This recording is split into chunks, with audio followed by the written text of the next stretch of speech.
বই প্রেমীদের জন্য একটা দারুণ সন্ধান। আমি এখন দাঁড়িয়ে আছি বেঙ্গল বইতে। তো আমার মতো যারা বই প্রেমী আছেন তারা এখানে চলে আসতে পারেন। বেঙ্গল বই সবার জন্য উন্মুক্ত। চলুন ঘুরে দেখি এখানে কি কি বইয়ের কালেকশন আছে।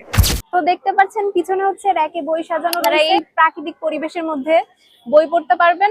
আর ভেতরে রয়েছে হচ্ছে এসি, ওখানেও বসে বই পড়তে পারবেন। বাহিরে এই শান্ত পরিবেশে বসে আমি কিছু সময় বই পড়লাম। জাস্ট আমার চারপাশের পরিবেশটা দেখুন, এই পরিবেশে বই পড়ার সুযোগ। আমি তাদের উপরের ফ্লোরটা ঘুরে ঘুরে খুব মন দিয়ে এক্সপ্লোর করছিলাম।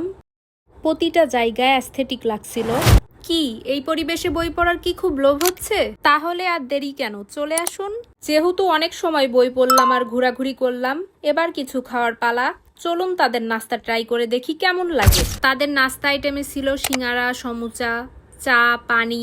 তো আমি এখান থেকে একটু সিঙ্গারা ট্রাই করছিলাম। নাস্তা শেষ করে আমি চলে যাই তাদের স্পেশাল কর্নারে, যেখানে রয়েছে নতুন নতুন দেশি বিদেশি বই সাজানো।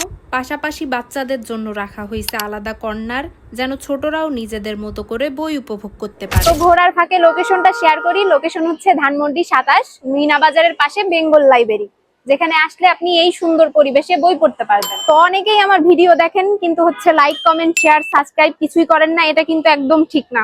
অবশ্যই আমাকে ফলো দিয়ে পাশে থাকবেন, না হলে নতুন ভিডিও কিভাবে পাবেন।